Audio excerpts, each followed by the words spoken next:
तो पहला ही इंपॉर्टेंट प्रश्न है ये आपके सामने रहा। देश का पहला ग्लास ब्रिज ये कहां पर बनाया गया है? तो याद रखेंगे आप, तमिलनाडु में बनाया गया है। और इसकी लंबाई याद रख लो 77 मीटर है, चौड़ाई में आकर देखोगे तो 10 मीटर है। तो अब जो टूरिस्ट लोग हैं ये कन्याकुमारी के तट पर जो विवेकानंद रॉक मेमोरियल है उससे सीधे 33 फुट ऊंची जो तिरुवल्लुवर की प्रतिमा है वहां तक पहुंच सकते हैं इस ब्रिज के जरिए। इसमें 37 करोड़ रुपए खर्च हुए हैं। अच्छा, तिरुवल्लुवर प्रतिमा की अगर हम बात करते हैं तो ये भी फैक्ट ध्यान रखने वाला है कि ये तमिलनाडु के कन्याकुमारी में विवेकानंद रॉक मेमोरियल के पास एक चट्टान पर स्थित है। एक बार एग्जाम में ये भी प्रश्न आ चुका है, विवेकानंद रॉक मेमोरियल कहां पर है? याद रखेंगे कन्याकुमारी में ही है। और ये जो प्रतिमा है इसका नाम रखा है बुद्धि की प्रतिमा, 133 फुट ये ऊंची है। तो ये फैक्ट भी ध्यान रखना। अगला प्रश्न देखते हैं। फिर अगले में पूछ रहे हैं कि सैयद किरमानी ने अभी अपनी ऑटोबायोग्राफी को लॉन्च किया है, किस नाम से? तो आंसर होगा स्टम्प्ड नाम से। तो भारत की 1983 वर्ल्ड कप की विजेता टीम के विकेट कीपर थे सैयद किरमानी और अभी इन्होंने ही अपनी ऑटोबायोग्राफी को लॉन्च किया है। इसका नाम स्टम्प्ड रखा है। तो इसमें उन्होंने अपने जीवन और क्रिकेट करियर के बारे में बताया है। और किरमानी के साथ देवाशीष सेन गुप्ता और दक्षेश पाठक भी इस बुक के लेखक है, उन्होंने भी इसको लिखा है। तो इनका नाम याद रखना, किसकी ऑटोबायोग्राफी क्या है? स्टम्प्ड है। फिर अगले बड़े काम का क्वेश्चन है आपके लिए कि अभी किस आईआईटी ने दर्द रहित इंजेक्शन के लिए सुई रहित शॉक सिरिंज डेवलप की है? तो सही उत्तर हो जाएगा आईआईटी बॉम्बे। इंजेक्शन लगाने जाते हो, अगर आपको इंजेक्शन लगाने से डर लगता है तो अब नहीं लगेगा, क्योंकि अभी तक जो हम इंजेक्शन लगाते हैं उसमें सुई का इस्तेमाल होता है। जब ये चुभती है तो हमें दर्द होता है, लेकिन अब आईआईटी बॉम्बे ने ऐसी सिरिंज तैयार कर ली है कि बिना सुई के ही आपके इंजेक्शन लग जाएगा, आपको पता भी नहीं लगेगा। शॉक वेव की सहायता से, शॉक वेव्स का उसमें इस्तेमाल होगा। इतना सा आप ध्यान रख लो ये लाइन, ठीक है। तो किसने तैयार किया? याद रखेंगे आईआईटी बॉम्बे ने। फिर अगले में पूछ रहे हैं अभी भारतीय सेना ने कहां पर छत्रपति शिवाजी महाराज जी की प्रतिमा का अनावरण किया है? तो याद रखेंगे आप, लद्दाख में किया है। लद्दाख में पेकोंग झील के किनारे भारतीय सेना ने 14,300 फीट की ऊंचाई पर छत्रपति शिवाजी महाराज जी की प्रतिमा का भी अनावरण किया है। और छत्रपति शिवाजी भारतीय नौसेना का जनक भी इनको माना जाता है। मराठा साम्राज्य की स्थापना इन्होंने की थी। अगला देखते हैं। अगले में पूछ रहे हैं कि अभी इसरो ने स्पेडेक्स मिशन को लॉन्च किया। स्पेडेक्स का पूरा नाम क्या है? तो स्पेस डॉकिंग एक्सपेरिमेंट है। हम इसको लॉन्च कर चुके हैं, याद रखना ये इसरो का 99वीं लॉन्चिंग थी। और इसको किस रॉकेट से लॉन्च किया? PSLV C-60 रॉकेट से लॉन्च किया है। स्पेडेक्स मिशन को कहां से? सतीश धवन अंतरिक्ष केंद्र श्रीहरिकोटा से, जो आपको मिलेगा आंध्र प्रदेश में। और इस तरह से ये जो स्पेडेक्स मिशन है इसके लॉन्च के साथ ही Bharat space docking experiment mission को लॉन्च करने वाला अमेरिका, रशिया और चीन के बाद दुनिया का चौथा देश बन गया है। इसमें क्या था? इस मिशन में 2 सैटेलाइट्स को एक ही रॉकेट से लॉन्च किया गया और इन दोनों को अंतरिक्ष में पहुंचने के बाद जोड़ा गया। और इसी प्रक्रिया को, जो जोड़ने की प्रक्रिया होती है, इसको डॉकिंग कहते हैं। अलग करने की प्रक्रिया होती है उसे अनडॉकिंग कहते हैं, ठीक है। ये ध्यान रखना। चलो आप मुझे बताओ, इसरो का जो ये तो 99वां मिशन है, जो 100वां मिशन है उसमें उसे हम किस रॉकेट से लॉन्च कर रहे हैं और कौन सा सैटेलाइट लॉन्च कर रहे हैं? वो 100 नंबर की लॉन्चिंग रहेगी इसरो की। बताइए आप। हम अगला देखते हैं। फिर अगले में पूछ रहे हैं भी किस राज्य ने 53वीं सीनियर राष्ट्रीय पुरुष हैंडबॉल चैंपियनशिप 2024 का खिताब जीत लिया है? तो आंसर हो जाएगा केरल ने जीत लिया। केरल हुआ कहां पे था? ये हुआ भी केरल में था, जीता भी केरल ने है। किसको हराया? चंडीगढ़ को हरा दिया है। अच्छा, इसी तरह से हैंडबॉल चैंपियनशिप को याद आएगी। अभी ये ज्यादा इंपॉर्टेंट वाला प्रश्न है। अभी 20वां जो एशियन वुमेन्स हैंडबॉल चैंपियनशिप 2024 हुआ था, कहां पे? नई दिल्ली में हुआ था। ये भारत में हुआ था, नई दिल्ली में, इंदिरा गांधी इंडोर स्टेडियम में हुआ था, जिसको जापान ने जीता था। किससे हराया था? साउथ कोरिया को हराया था। ये जरूर याद रखना। एक बार प्रश्न आया था, हैंडबॉल जो गेम होता है ये एक टीम गेम होता है, इसमें कितने खिलाड़ी होते हैं? तो याद रखेंगे एक टीम में 1 खिलाड़ी होते हैं। मैंने आपको ये भी बताया था, कबड्डी वाला प्रश्न भी एग्जाम में आया था। एक कबड्डी टीम में कितने खिलाड़ी होते हैं? 7 खिलाड़ी होते हैं। तो हैंडबॉल में भी 7, कबड्डी में भी 7। फिर अगले में पूछ रहे कागयेद नृत्य महोत्सव ये कहाँ पे मनाया गया? एग्जाम में 2-3 बार पूछा जा चुका है ये प्रश्न। सीधा सा याद रखेंगे कहाँ पे? सिक्किम में मनाया जाता है। और अगर पूछे ये किस महीने में आता है, तो अंग्रेजी कैलेंडर के हिसाब से ये दिसंबर के महीने में आता है। और तिब्बती कैलेंडर के हिसाब से देखोगे तो तिब्बती कैलेंडर का जो 10वां महीना है उसके 28वें और 29वें दिन मनाते हैं।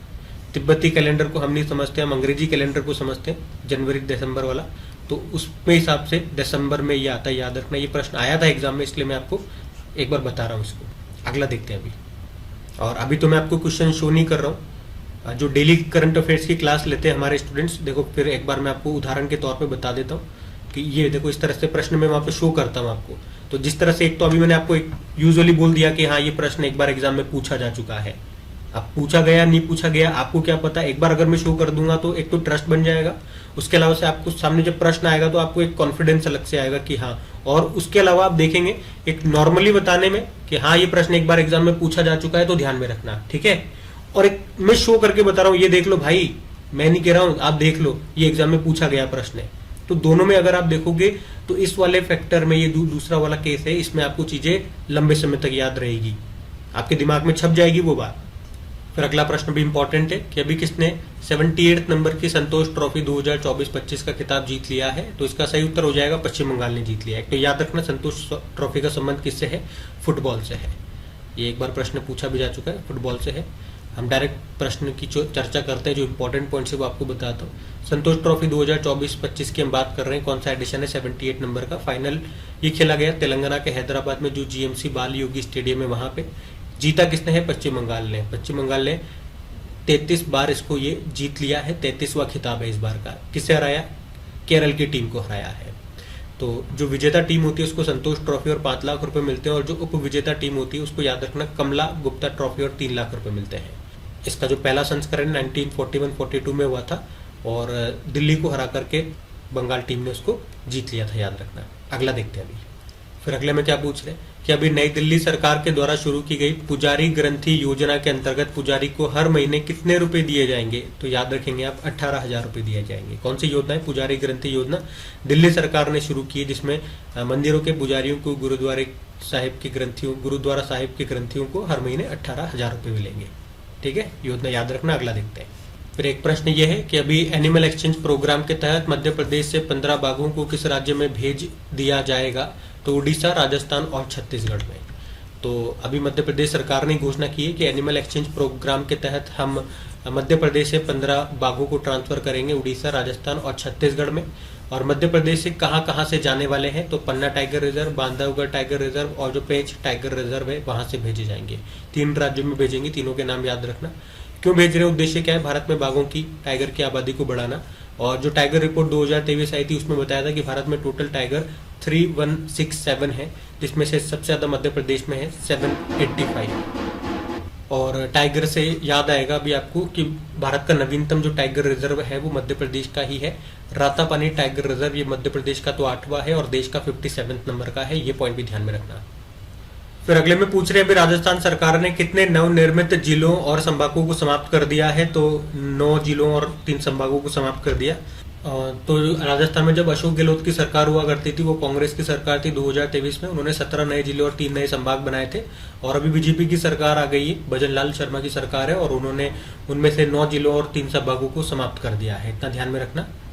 अब यहाँ पे 3 ये वाले जो संभाग है वो समाप्त हो गए, बाकी के 7 ये वाले रह गए हैं। राजस्थान वाले स्टूडेंट्स दे सकते हैं एक बार।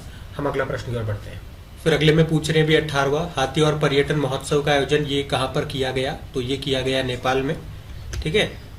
और एक तो ये याद रख लेना अभी हाथी और पर्यटन महोत्सव मनाया गया नेपाल में। उसके अलावा अभी नेपाल में तामू लोसार महोत्सव भी मनाया गया है। तामू लोसार को अंग्रेजी में ऐसे लिखेंगे। हर नए साल के दिवस पर या नए साल के रूप में जो वहाँ के गुरुंग समुदाय है उसके द्वारा इस महोत्सव का आयोजन किया जाता है। वैसे ये जो गुरुंग समुदाय है हमारे नॉर्थ ईस्ट स्टेट्स में भी पाए जाते हैं, मुख्य रूप से सिक्किम में। तो सिक्किम में भी आप कह सकते हो ये दिवस मनाया जाता है, क्योंकि इसी तरह का एक प्रश्न एग्जाम में पूछा गया था। तो मैं आपको दिखा देता हूँ, मेरे पास क्वेश्चन होगा। तो एक तो ये प्रश्न पूछा था कौन मनाता है, तो यहाँ पे आप देखोगे गुरुंग समुदाय हो गए। और इसी तरह से ये पूछा है, कहाँ गया द साइन, हाँ यही वाला प्रश्न देखो, सिक्किम पूछा है, सिक्किम में किस समुदाय के द्वारा ये तामू लोसार महोत्सव मनाया गया, तो सिक्किम में ही मनाया जाता है, ध्यान रखना। अगले प्रश्न की ओर बढ़ते हैं। फिर अगले में पूछ रहे हैं भी दुनिया की सबसे तेज 400 किलोमीटर प्रति घंटे की रफ्तार से चलने वाली हाई स्पीड बुलेट ट्रेन के प्रोटोटाइप जिसका नाम है CR450 को लॉन्च किया गया, तो आंसर हो जाएगा चाइना ने।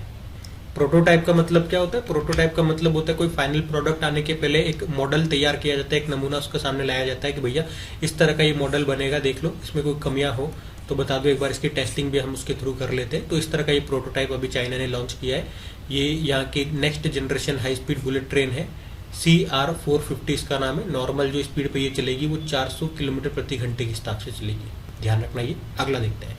फिर अगले में पूछ रहे भी वैश्विक परिवार दिवस कब मनाया गया, ग्लोबल फैमिली डे याद रखना 1 जनवरी को मनाया जाता है। 1 जनवरी को DRDO दिवस भी होता है, ठीक है, ये दोनों याद रखना 1 जनवरी से। अगला देखते हैं। फिर अगले में पूछ रहे हैं, अभी केंद्र सरकार ने किस राज्य के भूस्खलन को गंभीर प्रकृति की आपदा घोषित किया है? तो आंसर हो जाएगा केरल में। तो अभी केरल के वायनाड में जो भूस्खलन हुआ था उसके कारण बहुत लोगों की जान चली गई थी और वो भी उसी को केंद्र सरकार ने गंभीर प्रकृति आपदा घोषित कर दिया है। तो ऐसा करने से होता क्या? ऐसे करने से राशि प्रदान की जाती है। तो अब राज्य सरकार को राष्ट्र सहायता प्रदान की जाएगी। फिर अगले प्रश्न में पूछ रहे हैं, UIDAI के नए CEO कौन बन गए हैं? तो सही उत्तर हो जाएगा भुवनेश कुमार बन गए हैं। UIDAI का फुल फॉर्म क्या होता है? Unique identification authority of India. अब एक तो ये नाम याद रख लेना, भुवनेश का नाम, और उन्होंने किनका स्थान लिया ये भी आप देख लो, अमित अग्रवाल का स्थान लिया है। ये जो भुवनेश कुमार है UIDAI के तो CEO बने ही है, साथ में ये इलेक्ट्रॉनिक्स एंड IT मिनिस्ट्री के भी अतिरिक्त सचिव बने रहेंगे, ये भी ध्यान में रख लेना। UIDAI की स्थापना 2009 में होती है। किस मंत्रालय के अंतर्गत आता है? ये प्रश्न एग्जाम में आ चुका है। इलेक्ट्रॉनिक्स एंड IT मिनिस्ट्री के अंतर्गत आता है। ये आपका जो आधार कार्ड होता है इसी को यही जारी करता है। पहली बार आधार 2009 में आया था। UIDAI के पहले अध्यक्ष भी याद रख लो, नंदन नीलेकणी है। ठीक है, तो भुवनेश कुमार का नाम ध्यान रखें। अगला प्रश्न देखते हैं। फिर अगले में पूछ रहे हैं, अभी फिडे विश्व ब्लिट्ज चैंपियनशिप में आर वैशाली ने कौन सा पदक जीता है? तो यहाँ पे इन्होंने ब्रोंज मेडल जीता है। तो भारत की चेस प्लेयर है आर वैशाली, और अभी 2024 में जो फिडे विश्व ब्लिट्ज चैंपियनशिप हुआ उसमें वुमेन कैटेगरी में इन्होंने ब्रोंज जीता है। तो ब्रोंज जीता है, लेकिन फिर भी इंपॉर्टेंट प्रश्न, क्योंकि इस तरह का प्रश्न मैंने आपको बताया था डेली करंट अफेयर्स वाली क्लास में कि एग्जाम में आया था, तो ध्यान रखना पड़ेगा आपको। गोल्ड किसने जीता वुमेन्स कैटेगरी में? चाइना की खिलाड़ी है, वो हमारे एग्जाम में नहीं आएगा। ये वाला भारतीय का नाम पूछेंगे, ठीक है। ये तो लेकिन हमने वुमेन कैटेगरी में बात कर ली। अगर मेंस कैटेगरी में आप बात करोगे तो ऐसा देखने को मिला इतिहास में पहली बार कि इस चैंपियनशिप में, कौन सी? वर्ल्ड ब्लिट्ज चैंपियनशिप में इतिहास में पहली बार देखा गया कि 2 खिलाड़ियों को विजेता घोषित किया गया। मैग्नस कार्लसन को, जो कि आप जानते हो नंबर 1 प्लेयर है, नॉर्वे के हैं, और एक रशिया के हैं इयान नेपोमनियाचचिन, दोनों को संयुक्त रूप से विजेता घोषित किया गया है। ठीक है, और ये चैंपियनशिप हुई कहाँ पे थी? अमेरिका के न्यूयॉर्क में हुई थी। और इसी के कुछ समय पहले ही जो वर्ल्ड रैपिड चैंपियनशिप 2024 हुई थी उसमें वुमेन कैटेगरी में गोल्ड हमारी भारतीय ने जीता था, कोनेरू हम्पी ने जीता था। तो वो तो मोस्ट इंपॉर्टेंट है ही प्रश्न, वो तो आपको याद रखना ही है। तो ये भी याद रखना बाकी आर वैशाली वाला। अगला प्रश्न देखते हैं। फिर अगला प्रश्न भी इंपॉर्टेंट है कि अभी कितने खिलाड़ियों को मेजर ध्यानचंद खेल रत्न पुरस्कार 2024 से सम्मानित किया गया? तो इसका सही उत्तर हो जाएगा 4 को। वो 4 खिलाड़ी कौन कौन से हैं? तो डी गुकेश है, जिनका संबंध चेस से है, हरमनप्रीत सिंह हॉकी प्लेयर है, प्रवीण कुमार पैरा एथलीट, और मनु भाकर शूटर है। इन चारों को इस बार यानी कि 2024 के मेजर ध्यानचंद खेल पुरस्कार से सम्मानित किया गया है। ये नाम याद रखने हैं, इनके क्षेत्रों के जो जिनका खेल है वो भी याद रखना है। मेजर ध्यानचंद खेल रत्न पुरस्कार की अगर हम बात कर लें तो पहली बार ये 1991-92 में दिया गया था विश्वनाथन आनंद को, चेस प्लेयर है, और पहले इसको राजीव गांधी खेल रत्न के नाम से जानते थे। फिर 2021 से मेजर ध्यानचंद जी जो महान हॉकी प्लेयर है उनके नाम पे इसका नाम रख दिया गया। लास्ट इसको 2023 में 2 बैडमिंटन प्लेयर है, सात्विक साईराज और चिराग शेट्टी को ये मिला था। ठीक है, तो 25 लाख रुपए की इसमें पुरस्कार राशि दी जाती है, ये पॉइंट भी आप ध्यान रखना। फिर अगले में पूछ रहे हैं कि वो फ्रांसीसी भारतीय संस्कृत विद्वान थे डॉक्टर पियरे सिल्वेन, जिनका भी निधन हो गया। पूछ रहे हैं उन्हें किस वर्ष पद्मश्री से सम्मानित किया गया था? भारत का चौथा सर्वोच्च नागरिक सम्मान। तो आंसर हो जाएगा 2024 में ही, इसलिए प्रश्न हमारे लिए ज्यादा इंपॉर्टेंट रहेगा। तो नाम याद रखना, डॉक्टर पियरे सिल्वेन, फ्रांसीसी भारतीय संस्कृत विद्वान थे ये। फ्रांस में इनका जन्म हुआ था और अभी 2024 में उनको पद्मश्री से सम्मानित किया गया। फिर अगले में पूछ रहे हैं कि वन पारिस्थितिकी तंत्र को हरित सकल घरेलू उत्पाद से जोड़ने वाला पहला राज्य ये कौन सा बन गया है? तो आंसर हो जाएगा छत्तीसगढ़ बन गया है। तो याद रखेंगे छत्तीसगढ़ ये देश में जंगलों की पारिस्थितिकी तंत्र सेवाओं को ग्रीन जीडीपी से जोड़ने वाला पहला राज्य बन गया है। इसका मतलब क्या हो गया? अब जंगलों से मिलने वाले जो भी लाभ है, जैसे कि वातावरण को ठंडा करते हैं, वो मिट्टी की गुणवत्ता को बनाए रखते हैं, पानी को साफ करते हैं, पेड़ों के जरिए ऑक्सीजन मिलती है, कार्बन डाइऑक्साइड को सोख लेते हैं, तो ये सब फायदे उनसे होते हैं। कुछ और भी बहुत सारे फायदे होते हैं। तो अब इन सभी सेवाओं का सही तरीके से मूल्यांकन किया जाएगा ताकि भविष्य में हमारी योजनाएं बेहतर बन सके और पृथ्वी को सुरक्षित रखा जा सके। छत्तीसगढ़ का 44% ये जो क्षेत्र है वो वन से ढका हुआ है, जो कि लाखों लोगों की आजीविका का आधार है। तो ध्यान रखेंगे छत्तीसगढ़ इसका आंसर होगा। फिर एक ये प्रश्न आपसे पूछा था, वाव थर्राद ये किस राज्य का 34वां नया जिला बन गया है? गुजरात का नया जिला बन गया है। और किस जिले से अलग होकर के? तो बनासकांठा से अलग होकर के ये नया बना है वाव थर्राद। ये आपको ध्यान रखना है, गुजरात का 34वां नया जिला है ये। अगला देखते हैं। फिर अगले में पूछ रहे हैं कि दुनिया की सबसे बुजुर्ग ओलंपिक गोल्ड मेडलिस्ट एग्नेस कैलेट का निधन हो गया, वे किस देश से थी? तो याद रखेंगे वो हंगरी से थी। दुनिया की सबसे बुजुर्ग ओलंपिक मेडलिस्ट थी हंगरी से, नाम था एग्नेस कैलेटी। अभी 103 वर्ष की उम्र में उनका निधन हो गया। 1952 के हेलसिंकी ओलंपिक में जिम्नास्टिक में किस खेल से पूछे तो जिम्नास्ट थी वो। उन्होंने 1952 के हेलसिंकी ओलंपिक में 1 गोल्ड समेत टोटल 4 मेडल, और 1956 में जो मेलबर्न ओलंपिक हुए थे उसमें 4 गोल्ड समेत टोटल 6 मेडल जीते थे, लेकिन अभी इनका निधन हो गया। दुनिया की सबसे बुजुर्ग ओलंपिक मेडलिस्ट थी, इसलिए प्रश्न हमारे लिए इंपॉर्टेंट रहेगा, याद रखना। अगला देखते हैं। फिर अगले में पूछ रहे हैं अभी संस्कृत उत्सव 2024 ये कहाँ पर शुरू हुआ, तो आंसर हो गया उत्तर प्रदेश में। उत्तर प्रदेश में मनाया जाता है संस्कृत उत्सव, ये आपको ध्यान रखना है। और इसी तरह का एक और उत्सव होता है, पहले तो इसकी थीम ध्यान रख लेना, उत्तर प्रदेश पर्व, हमारी संस्कृति हमारी पहचान। मैं क्या बता रहा हूँ, एक राष्ट्रीय संस्कृति महोत्सव भी होता है, ठीक है। ये प्रश्न एग्जाम में आ चुका है, इसलिए ध्यान में रखना। अभी 2024 में ये हैदराबाद में मनाया गया था, उससे पहले 2023 में मुंबई। ये राष्ट्रीय संस्कृति महोत्सव है, और हम जो प्रश्न में पढ़ रहे हैं वो संस्कृति उत्सव है, जो उत्तर प्रदेश में जिसका आयोजन होता है। तो कंफ्यूज मत होना, ध्यान रखना। अगला देखते हैं। अगला प्रश्न बुक से है कि जम्मू कश्मीर और लद्दाख थ्रू द एजेस नाम की बुक को अभी किसने लॉन्च किया है, तो हमारे जो गृह मंत्री सहकारिता मंत्री अमित शाह, उन्होंने इसको लॉन्च किया है, इस बुक को। और 7 पार्ट में ये प्रकाशित की जाएगी बुक, जो कि जम्मू कश्मीर और लद्दाख के 3000 वर्षों का इतिहास बताएगी। इस बुक को नेशनल बुक ट्रस्ट और भारतीय ऐतिहासिक अनुसंधान परिषद के सहयोग से तैयार किया गया है। फिर अगले में पूछ रहे हैं भी किसे पद्म पाणि लाइफ टाइम अचीवमेंट पुरस्कार के लिए चुना गया है, तो आंसर हो जाएगा साईं परांजपे को चुना गया है। भारतीय सिनेमा के दिग्गज निर्देशक और लेखिका है साईं परांजपे, और इन्हीं को पद्म पाणि लाइफ टाइम अचीवमेंट पुरस्कार से अभी सम्मानित किया गया है। और कहाँ दिया जाता है ये पुरस्कार, या कहाँ दिया जाएगा, Ajanta Ellora international film festival 2025 में ये इनको दिया जा रहा है, और छत्रपति संभाजी नगर में इसका आयोजन किया गया। अच्छा, ये जो साईं परांजपे है, तो ये याद रखेंगे करंट का प्रश्न, पद्म पाणि लाइफ टाइम अचीवमेंट अवार्ड मिला। इसके अलावा इनको 2006 में भारतीय सिनेमा में उनके योगदान के लिए पद्म भूषण भी मिल चुका है। इस पुरस्कार में, पद्म पाणि वाले पुरस्कार में 2 लाख रुपए मिलते हैं, ध्यान रखना। अगला देखते हैं। एक और अवार्ड वाला प्रश्न कि किसे गंगाधर राष्ट्रीय पुरस्कार से सम्मानित किया गया, गंगाधरी शक्तिमान है, आंसर क्या होगा बताओ, प्रतिभा सतपति इसका आंसर होगा। तो पुरस्कार का नाम क्या है, गंगाधर राष्ट्रीय पुरस्कार किसे मिला, प्रसिद्ध उड़िया कवि है प्रतिभा सतपति, 2023 के लिए इनको मिला, याद रखना। इस गंगाधर पुरस्कार की हम बात करते हैं, स्थापना इसकी हुई थी 1989 में। गंगाधर मेहर के नाम पर इस पुरस्कार की स्थापना की गई थी, पहली बार 1991 में दिया गया था।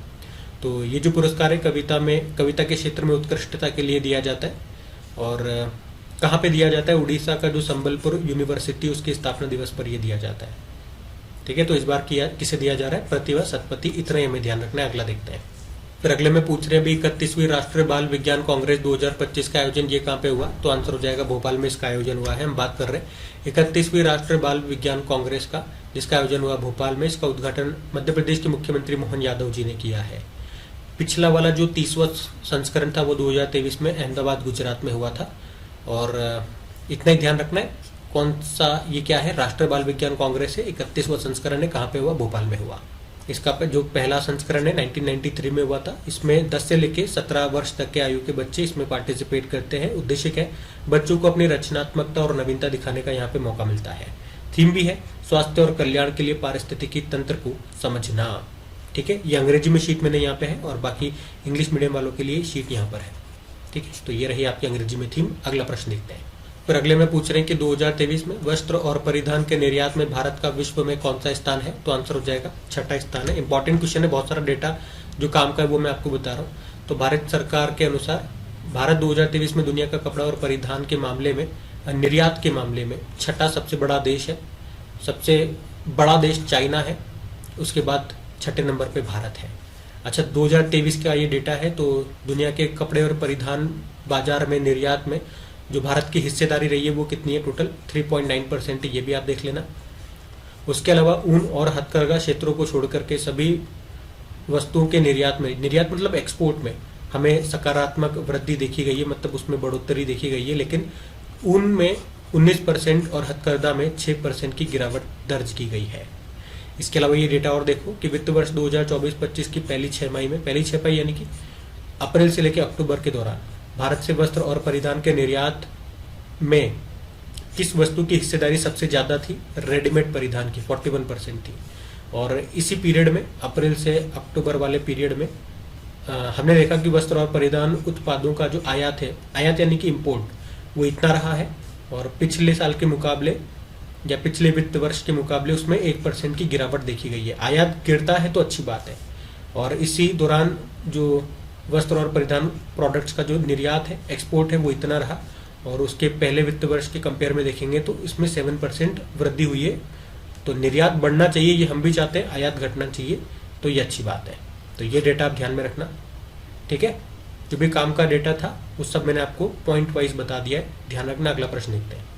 फिर अगले में पूछ रहे हैं एसोचैम के महासचिव सेक्रेटरी जनरल कौन बन गए, तो आंसर हो जाएगा मनीष सिंघल बन गए हैं। एसोचैम की फुल फॉर्म जरूर याद रखना, एग्जाम में पूछी जा चुकी। Associated chamber of commerce and industry of India स्थापना होती है 1920 में, और वर्तमान में प्रेसिडेंट पूछोगे, ये पिछले साल ही नए बने थे, संजय नायर है, और सेक्रेटरी जनरल मनीष सिंघल बन गए। दोनों नाम याद रखना। अगला देखते हैं। फिर अगले में पूछ रहे हैं, अभी प्रसिद्ध वनस्पति शास्त्र और वैज्ञानिक रहे डॉक्टर के.एस. मणिलाल का निधन हो गया, उन्हें किस वर्ष पद्मश्री से सम्मानित किया गया था, तो याद रखेंगे 2020 में उनको सम्मानित किया गया था। इतना ही ध्यान रखना है। अगला देखते हैं। अगले में पूछ रहे हैं, अभी किस मंत्रालय ने 2025 को सुधारों का वर्ष, ईयर ऑफ रिफॉर्म्स घोषित किया है, तो याद रखेंगे रक्षा मंत्रालय ने ये घोषित किया है। रक्षा मंत्रालय ने किस वर्ष को, 2025 को क्या घोषित किया, सुधारों का वर्ष, ठीक है, ये ध्यान रखना। बाकी अगले में पूछ रहे हैं वर्ल्ड इंट्रोवर्ट डे कब मनाया जाता है, तो आप सभी को पता है 2 जनवरी को वर्ल्ड इंट्रोवर्ट डे के रूप में मनाया जाता है। इंट्रोवर्ट यानी कि अंतर्मुखी जो लोग होते हैं, जो कम बोलते हैं, शांत स्वभाव के होते हैं, अकेले में रहना पसंद करते हैं, उनके लिए है ये इंट्रोवर्ट दिवस। फिर अगले में पूछ रहे हैं, 1 जनवरी 2025 को केंद्र सरकार ने किस योजना को शुरू किया है, वन नेशन वन सब्सक्रिप्शन योजना को अभी सरकार ने शुरू कर दिया है। तो इस योजना के तहत आप देखोगे देश के सभी जो केंद्रीय और राज्य संचालित उच्च शिक्षा संस्थान है, उनको एक ही मंच के जरिए अंतर्राष्ट्रीय पत्रिकाओं तक पहुंच मिलेगी। और इस योजना का संचालन सूचना और पुस्तकालय नेटवर्क करेगा, जो कि विश्वविद्यालय अनुदान आयोग यूजीसी के अंतर्गत आता है।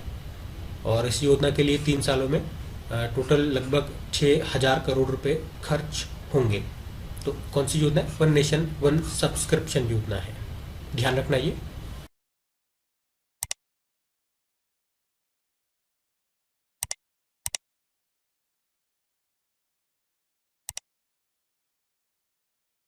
तो इस प्रश्न में पूछ रहे हैं, अभी जनवरी 2025 में भारत का कौन सा पड़ोसी देश है जो यूनाइटेड नेशन सिक्योरिटी काउंसिल में अस्थायी सदस्य बन गया है, तो इसका सही उत्तर हो जाएगा पाकिस्तान।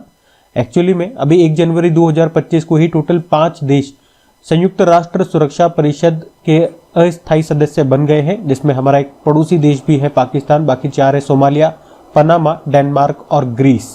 और आपको पता ही है इसमें जो अस्थायी सदस्य होते हैं उनका कार्यकाल 2 साल का होता है। देखो, यूनाइटेड नेशन सिक्योरिटी काउंसिल की बात करते हैं अपन, तो इसमें टोटल 15 सदस्य देश होते हैं, 5 परमानेंट होते हैं और 10 नॉन परमानेंट होते हैं। जो परमानेंट मेंबर होते हैं वो कौन कौन से हैं, यूएस, यूके, फ्रांस, रशिया और चाइना है। इनके पास कौन सी पावर होती है, वीटो पावर होती है, मना करने की पावर। और जो 10 अस्थायी सदस्य देश होते हैं उनका कार्यकाल 2 साल का होता है, और हर साल 5 नए देश बनते हैं, 5 रिटायर्ड हो जाते हैं, मतलब हट जाते हैं, 5 नए आ जाते हैं, 5 हट जाते हैं हर साल। भारत क्या इसका कभी मेंबर रह चुका है, अस्थायी मेंबर ये भारत, तो परमानेंट ये चाइना बनने नहीं देता। तो भारत अभी तक 8 बार इसका अस्थायी सदस्य बन चुका है। अगला प्रश्न देखते हैं। फिर अगले प्रश्न में पूछ रहे हैं, अभी भारतीय कृषि में डिजिटल क्रांति लाने के लिए अभी प्रोजेक्ट विस्तार को किसने शुरू किया है, तो इसका सही उत्तर हो जाएगा IIT मद्रास। विस्तार की भी फुल फॉर्म है virtually integrated system to access agricultural resource. तो अभी IIT मद्रास ने कृषि एवं किसान कल्याण मंत्रालय के साथ मिलकर के ही इस प्रोजेक्ट विस्तार को शुरू किया है, जिसका उद्देश्य क्या है, भारतीय कृषि क्षेत्र में डिजिटल क्रांति लाना। वैसे हमारे कृषि मंत्री कौन है, याद रखना शिवराज सिंह चौहान है। अगला देखते हैं।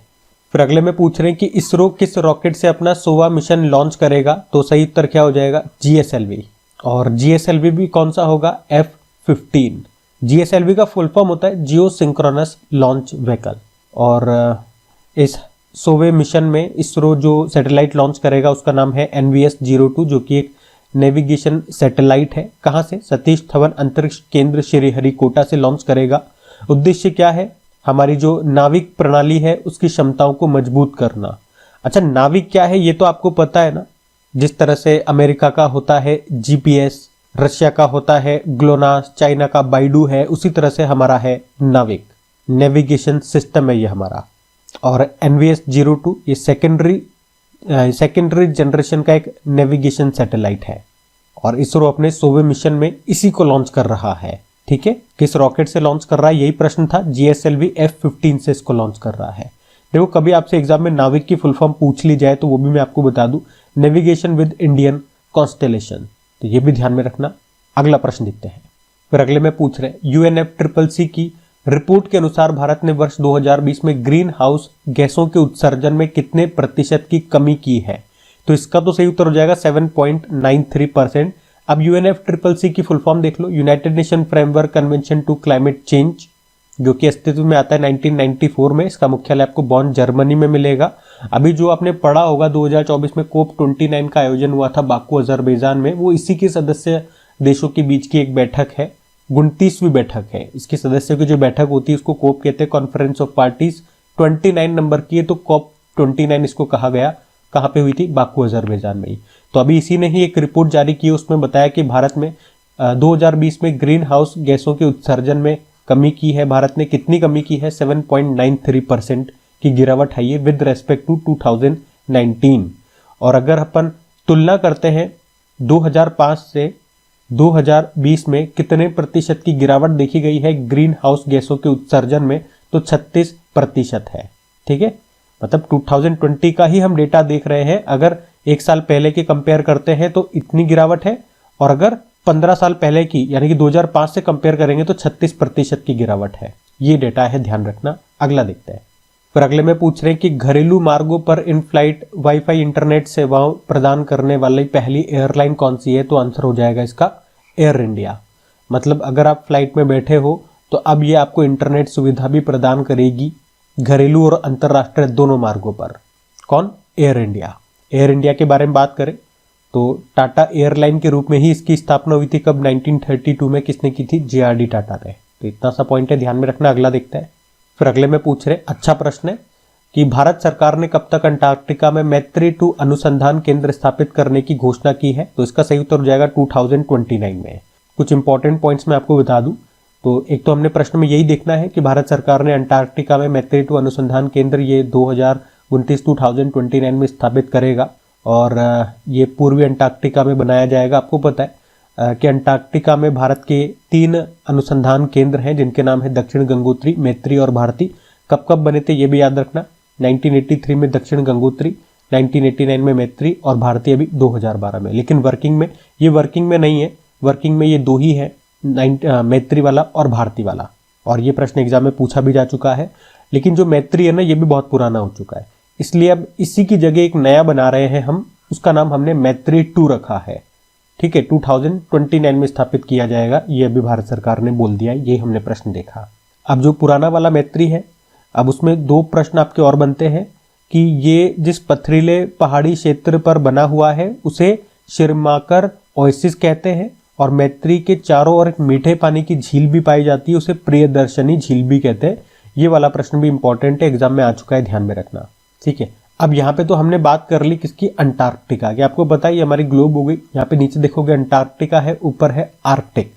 तो आर्कटिक से भी एक प्रश्न बन जाता है कि भाई आर्कटिक में भी हमारा कोई अनुसंधान केंद्र है क्या? तो आंसर होगा यस है, और उसी का नाम क्या है? हिमाद्री उसका नाम है। वो 2008 में स्थापित हुआ था। ठीक है, तो वो भी ध्यान रखना। अगला देखते हैं। फिर अगले में पूछ रहे, अभी दुनिया का पहला ऊर्जा साक्षर मिशन शहर बनने के लिए जलवायु मिशन किसने शुरू किया है? तो सही उत्तर हो जाएगा इंदौर ने ही।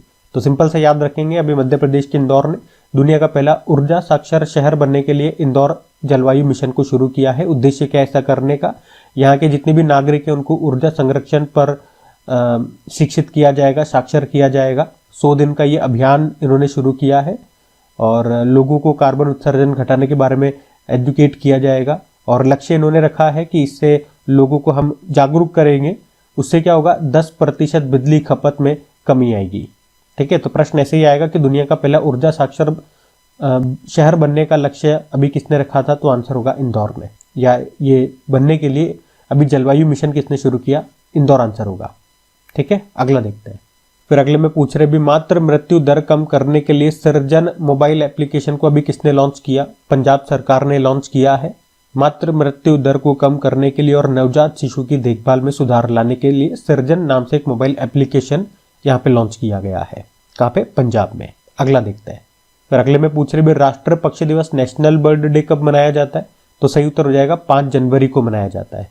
और बर्ड से 2-3 प्रश्न मैंने आपको और बताए थे। एक तो ये याद रखना, वर्ल्ड स्पैरो डे 20 मार्च को होता है और वर्ल्ड माइग्रेटरी बर्ड डे साल में 2 बार होता है, मई और अक्टूबर के दूसरे शनिवार को, ठीक है। और नेशनल बर्ड डे 5 जनवरी को। अगला देखते हैं।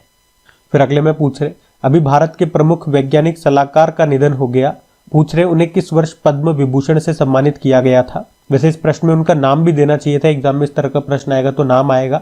मैं नाम बता दूं, उनका नाम डॉक्टर राजगोपाल चिदम्बरम है और अभी 88 वर्ष की उम्र में उनका निधन हो गया।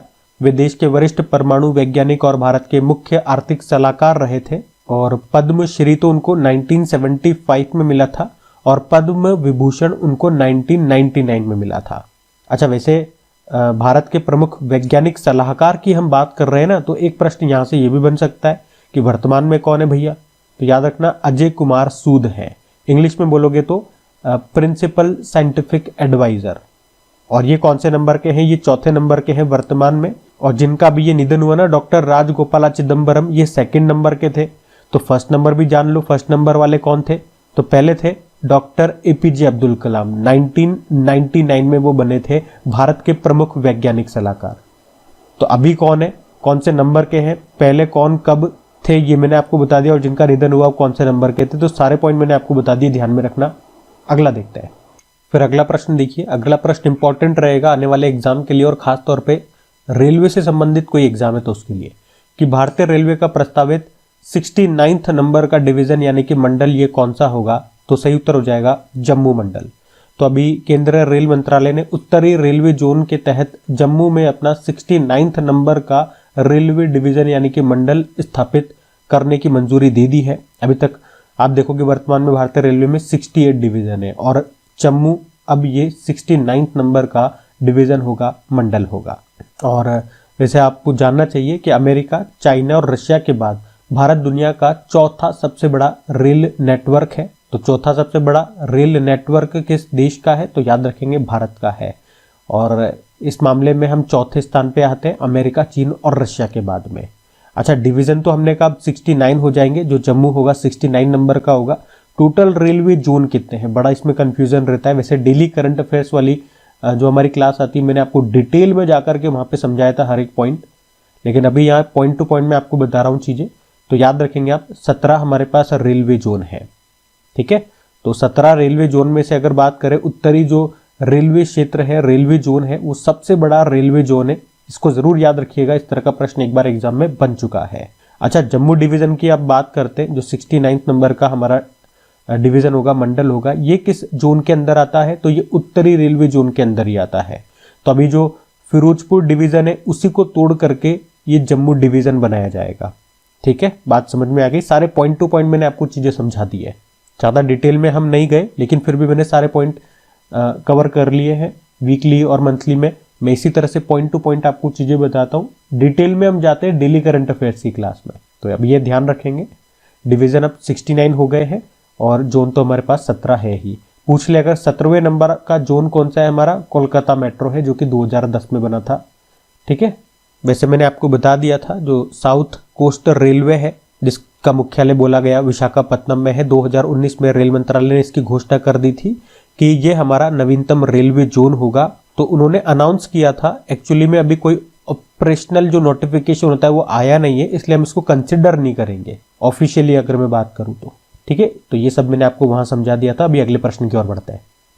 फिर अगले में पूछ रहे, अभी पहले खो खो विश्व कप 2025 का शुभंकर क्या रखा गया है, तेजस और तारा रखा है।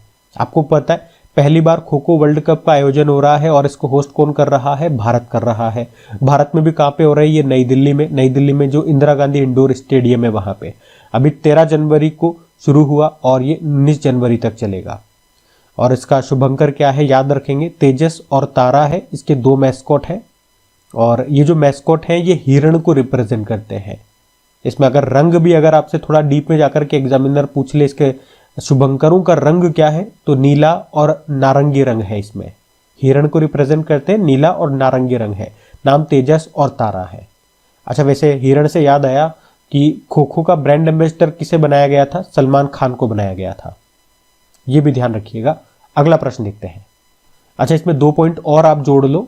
इसमें जो ट्रॉफी रखी है पुरुषों की और महिलाओं की वो अलग अलग है, मतलब रंग अलग अलग है। जो महिलाओं के लिए जो ट्रॉफी रखी है वो ग्रीन कलर की है, जो पुरुषों के लिए जो ट्रॉफी है वो नीले कलर की है। कभी ऐसे प्रश्न आ जाए ना, थोड़ा डीप में जाकर के कलर से संबंधित पूछ ले, तो वो भी मैं आपको बता दूं। फिर अगले में पूछ रहे विश्व ब्रेल दिवस ये कब मनाया जाता है? तो हर साल 4 जनवरी को वर्ल्ड ब्रेल डे के रूप में मनाया जाता है, क्योंकि इसी दिन 1809 में जो ब्रेल लिपि के जो आविष्कारक है उनकी जयंती होती है। लुइस ब्रेल उनका नाम है, वो फ्रांस से थे, फ्रांस में उनका जन्म हुआ था। पहली बार इस दिन को 2019 में मनाया गया था, तो इस बार इसका ये 7वां एडिशन है। कभी कभार एग्जाम में इस तरह का प्रश्न आ जाता है, जो ब्रेल लिपि होती है उसके प्रत्येक अक्षर में कितने डॉट्स होते हैं? तो याद रखिएगा उसमें 6 डॉट्स होते हैं हर अक्षर में। ठीक है, अगला देखते हैं। फिर अगला प्रश्न भी इंपॉर्टेंट रहेगा कि अभी US presidential medal of freedom पाने वाले पहले फुटबॉल प्लेयर कौन बन गए हैं? तो सही उत्तर हो जाएगा लियोनेल मेसी बन गए हैं। ये अर्जेंटीना के हैं। अर्जेंटीना पुरुष फुटबॉल टीम के कप्तान हैं लियोनेल मेसी। और अभी इन्हीं को जो अमेरिका का सर्वोच्च नागरिक पुरस्कार है, नागरिक सम्मान है, the presidential medal of freedom, उससे सम्मानित किया गया। ये सम्मान पाने वाले वो पहले पुरुष फुटबॉलर बन गए हैं। पुरुष जरूर लगाइएगा, क्योंकि इनसे पहले एक महिला फुटबॉलर है, उनको ये पुरस्कार मिल चुका है। 2022 में मिला था। उनका नाम मेगन रैपिनो है। और पहले पुरुष फुटबॉलर बन गए ये कौन? लियोनेल मेसी, अर्जेंटीना के हैं। ठीक है, तो अंतर ये याद रखना। वैसे अभी 19 लोगों को ये सम्मान दिया गया, लेकिन हमारे लिए ये वाला नाम इंपॉर्टेंट रहेगा एग्जाम पॉइंट ऑफ व्यू से। ठीक है, अगला प्रश्न देखते हैं। और ये भी पूछा जा सकता है, अमेरिका का सर्वोच्च नागरिक सम्मान का नाम बताइए। इस तरह के प्रश्न भी बन जाते हैं, तो ये भी याद रखना, the presidential medal of freedom. अब देखते हैं अगला। फिर अगले में पूछ रहे हैं अभी फरवरी में ही 15वें एरो इंडिया 2025 की मेजबानी कौन करेगा, कहां पर होगा? तो आंसर हो जाएगा बेंगलुरु में होगा। एशिया का सबसे बड़ा द्विवार्षिक एयर शो है, ये विमानन प्रदर्शनी है, नाम है एरो इंडिया 2025। मतलब हर 2 साल में होता है ये, 2 साल में एक बार। तो इस बार कहां पर होगा? वायु सैन्य स्टेशन यलहंका, जो कि कर्नाटक के बेंगलुरु में है। इस बार इसका 15वां संस्करण है। 10 से लेकर 14 फरवरी तक ये होगा। इसका पहला संस्करण 1996 में हुआ था यहीं पे यलहंका वायु सैन्य स्टेशन में। पिछला जो 14वां संस्करण है 2023 में हुआ था, वो भी यहीं पे हुआ था। सबसे इंपॉर्टेंट रहेगी एग्जाम के लिए थीम, क्योंकि इस तरह का प्रश्न एग्जाम में बन चुका है, थीम पूछी जा चुकी है, the runway to a billion opportunities, ये याद रख। और पिछले साल ही हमारे नए वायुसेना प्रमुख एयर चीफ मार्शल बने थे, नाम याद रखना अमरप्रीत सिंह है। ठीक है, जो इंसान, ऐसे याद रखो, जो इंसान मर जाते हैं उनकी आत्मा निकल करके हवा में चल जाती है, एयर में चल जाती है और अमर हो जाते हैं वो लोग। और जो बुरे लोग होते हैं उनकी आत्मा यही धरती में भटकती रहती है, वो अमर नहीं होते। अमर होने के लिए आत्मा को एयर में जाना जरूरी है। ठीक है, ऊपर जाएगी, भगवान के पास चली जाएगी, तो वो अमर हो जाएंगे। बस ये एक याद करने की ट्रिक बता रहा हूं।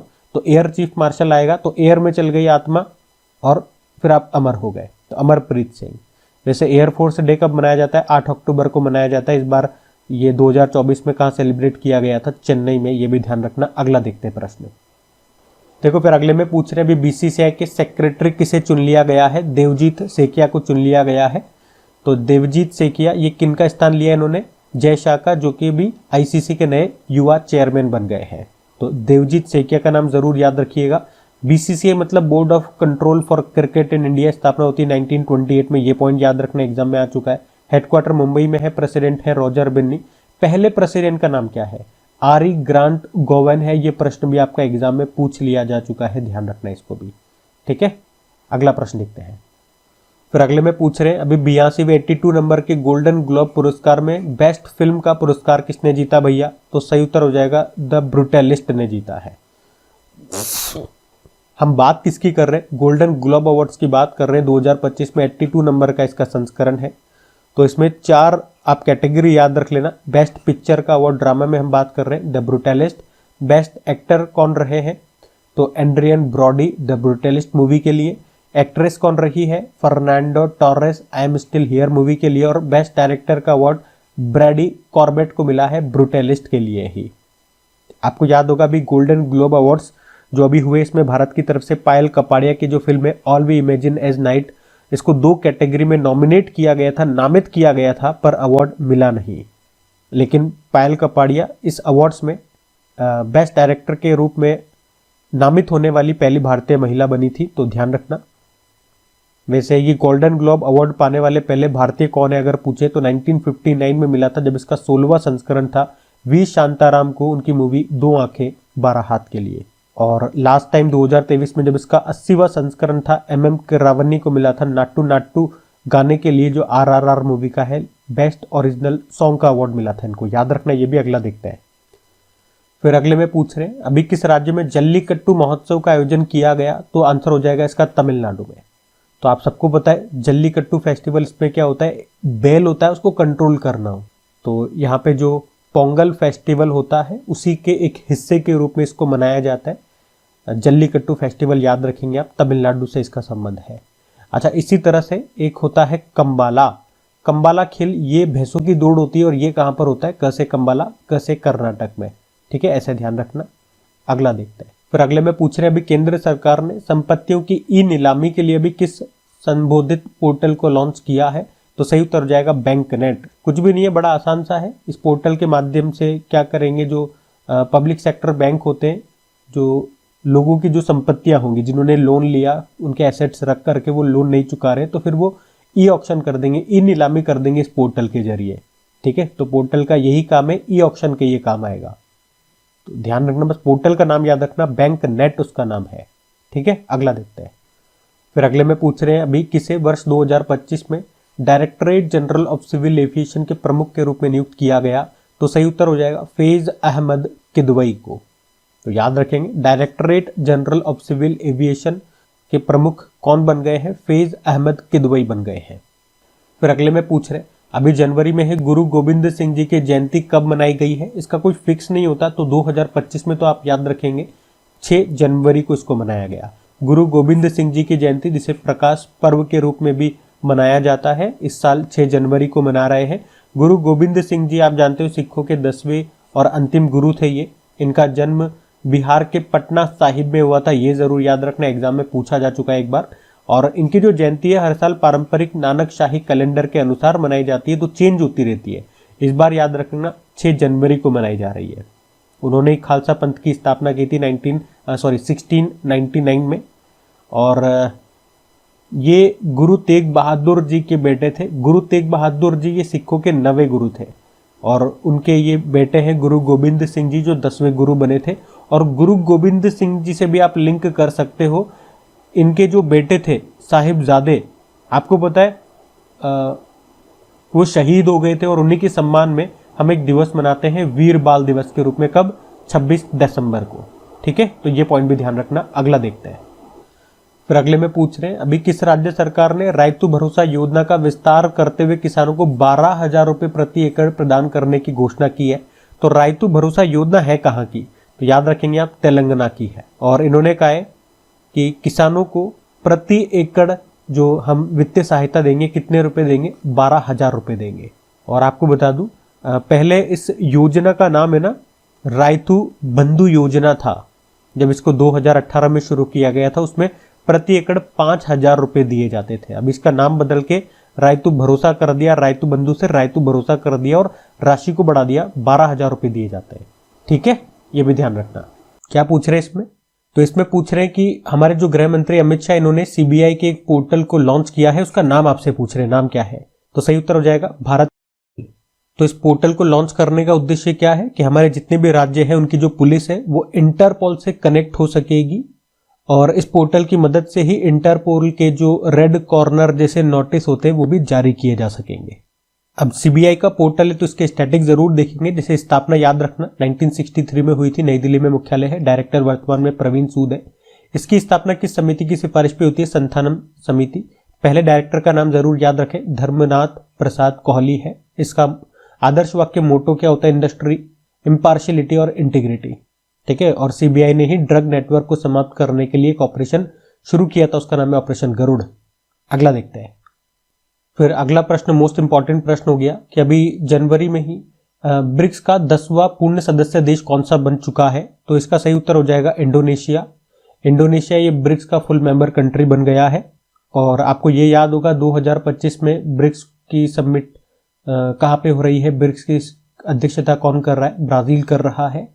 पिछले साल 2024 में ब्रिक्स को रशिया ने होस्ट किया था और ब्राजील ने किसको होस्ट किया था, G20 को होस्ट किया था, ये भी याद रखना।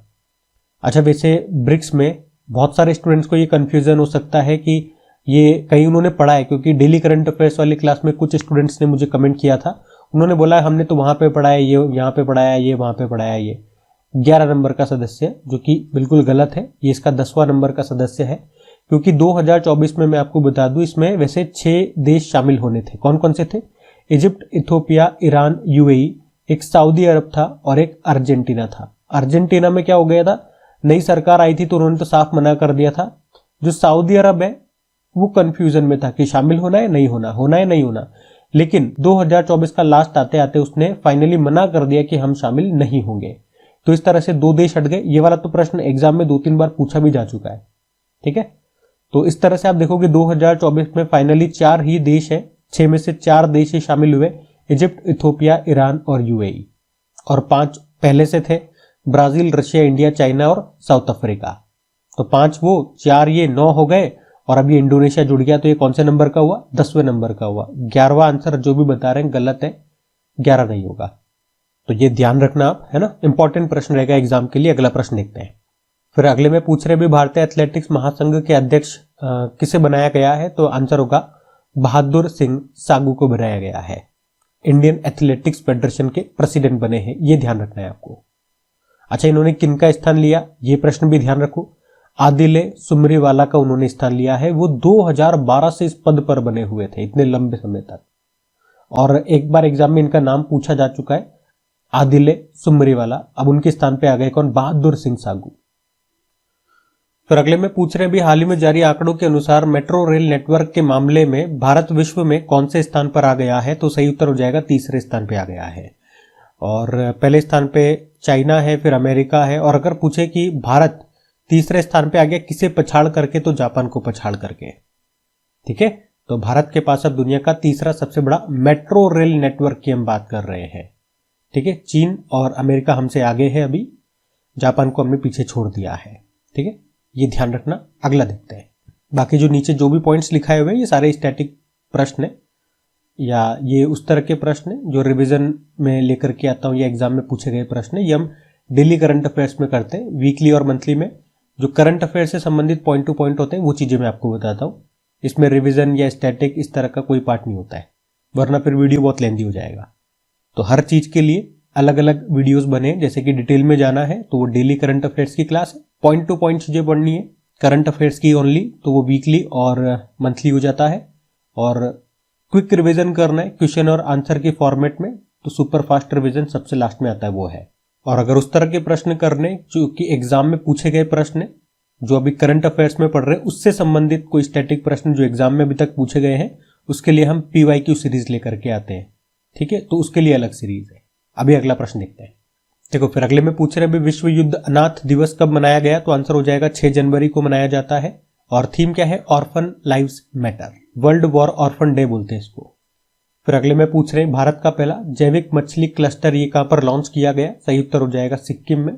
तो हमारे जो मत्स्य पालन मंत्री हैं, पशुपालन मंत्री हैं कौन, राजीव रंजन सिंह उर्फ लल्लन सिंह, अभी उन्होंने ही सिक्किम में भारत के पहले जैविक मत्स्य पालन क्लस्टर का उद्घाटन किया है। इससे किसानों की इनकम बढ़ेगी और जलीय कृषि में स्थिरता को बढ़ावा मिलेगा। मुख्य उद्देश्य क्या है, एंटीबायोटिक, रसायन और कीटनाशक मुक्त जैविक मछली को बढ़ावा देना। तो याद रखना, ये भारत का पहला जैविक मत्स्य पालन क्लस्टर का उद्घाटन कहां पे किया गया, सिक्किम में। अगला देखते हैं। फिर अगले में पूछ रहे अभी किस राज्य सरकार ने शहीद माधो सिंह हाथ खर्चा योजना को शुरू किया है, तो ये योजना शुरू हुई है उड़ीसा में। और क्या होगा इस योजना में, इस योजना के अंतर्गत सभी सरकारी और सहायता प्राप्त जो स्कूल है वहां पे 9वीं और 11वीं के जो आदिवासी छात्र हैं उनको 5,000 रुपए की वित्तीय सहायता दी जाएगी, ठीक है। तो ये उड़ीसा में शुरू हुई, ध्यान रखना। अगला देखते हैं। फिर अगले में पूछ रहे अभी प्रधानमंत्री नरेंद्र मोदी ने अभी केंद्रीय आयुर्वेद अनुसंधान संस्थान भवन की नींव कहां पे रखी है, आधारशिला कहां पे रखी है, तो सही उत्तर हो जाएगा नई दिल्ली में। तो मोदी जी ने अभी नई दिल्ली के रोहिणी में अभी केंद्रीय आयुर्वेद अनुसंधान संस्थान भवन की आधारशिला रखी है, याद रखना। इसे आप अंग्रेजी में बोलोगे जिसे आप बोलते हो करी, यानी कि सेंट्रल आयुर्वेद रिसर्च इंस्टीट्यूट, तो उसी की बिल्डिंग बन रही है। पूछेंगे अगर इसकी स्थापना कब होती है, 1971 में, अभी आपको बंगलुरु में मिलेगा। और अब इसकी बिल्डिंग बनाई जा रही है कहाँ पे, नई दिल्ली में, ये ध्यान रखना। और ये प्रश्न भी इंपॉर्टेंट है, ये एग्जाम में पूछा गया प्रश्न है। भारत का पहला अखिल भारतीय अनुसंधान केंद्र कहाँ पर मिलेगा आपको, नई दिल्ली में मिलेगा। इसका उद्घाटन मोदी जी ने किया था 2017 में, ध्यान रखना। अगला देखते हैं अभी।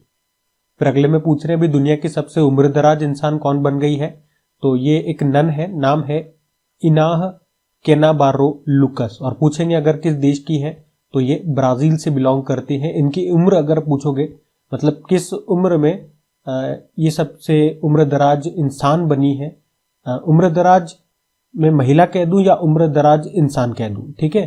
तो 116 वर्ष और 210 दिन इनकी उम्र रही जब इनको ये खिताब मिला सबसे उम्रदराज इंसान का, ठीक है। तो इनका नाम याद रखना। फिर अगला प्रश्न बड़ा इंपॉर्टेंट प्रश्न है। इसरो के अभी नए अध्यक्ष बन गए हैं, 11वें नंबर के अध्यक्ष बने हैं। नाम क्या है, तो आंसर होगा वी नारायणन। नारायण नारायण ऐसे याद किया था हमने। और इन्होंने किनका स्थान लिया, समीर, और इन्होंने किनका स्थान लिया, एस सोमनाथ का स्थान लिया है। वो इसरो के 10वें नंबर के अध्यक्ष थे, अब 11वें बन गए वी नारायणन। हम कहीं भी मंदिर जाते हैं तो कम से कम आपको पता है 11 रुपए का प्रसाद चढ़ाया जाता है। 11 रुपए का, 21 रुपए का, 51 रुपए का, 101 रुपए का, 501 रुपए का, 1001, इस तरह ही चलता है। तो कम से कम कितना, 11 रुपए का। तो नारायण भगवान को कितने रुपए का प्रसाद कम से कम चढ़ाना पड़ेगा, 11 रुपए का, इससे कम नहीं चढ़ेगा। तो 11वें नंबर के अध्यक्ष बन गए। और आपको पता है जो इसरो के अध्यक्ष होते हैं वो अंतरिक्ष विभाग के सचिव भी होते हैं। तो अंतरिक्ष विभाग के सचिव पूछेंगे तब भी यही उत्तर होगा, दोनों ध्यान रखना। बाकी इसरो के थोड़े से स्टैटिक देख लो। हेडक्वार्टर बंगलुरु याद रख लो, स्थापना होती है 1969 में, और मोटो होता है space technologies in service of human kind. फिर अगले में पूछ रहे हैं कि अर्थ रोटेशन डे ये कब मनाया जाता है, तो आंसर हो जाएगा 8 जनवरी को मनाया जाता है अर्थ रोटेशन डे के रूप में। और अर्थ से याद आएगा एक वर्ल्ड अर्थ डे भी होता है, वो याद रखेंगे आप, 22 अप्रैल को होता है। फिर अगले में पूछ रहे मोद वेथ महोत्सव ये किस जनजाति के द्वारा मनाया जाता है, तो सही उत्तर हो जाएगा टोडा जनजाति के द्वारा मनाया जाता है। ये भी पूछा जा सकता है कहां पे मनाया जाता है, किस राज्य में मनाया जाता है, तो तमिलनाडु फिर आंसर हो जाएगा। तो एक लाइन में याद रखो, तीनों आंसर आपको याद हो जाएंगे। मोदवेथ महोत्सव की बात कर रहे हैं, ये तमिलनाडु के नीलगिरी पहाड़ियों में जो टोडा जनजाति रहती है उनके द्वारा मनाया जाने वाला एक नववर्ष उत्सव है। क्योंकि इसमें एग्जाम में प्रश्न आ चुका है, यही सेम प्रश्न था, मोदवेथ महोत्सव हमने पढ़ा था। तो टोडा जनजाति याद रखना कहाँ निवास करती है, नीलगिरी की पहाड़ियों में, तमिलनाडु में ये उत्सव मनाते हैं, ठीक है। अगला प्रश्न देखते हैं। फिर अगला प्रश्न क्या है, अगला इंपॉर्टेंट प्रश्न है ये भी, कि 18वां प्रवासी भारतीय दिवस कार्यक्रम 2025 में मुख्य अतिथि चीफ गेस्ट कौन रहे, तो सही उत्तर हो जाएगा त्रिनिदाद एंड टोबैगो।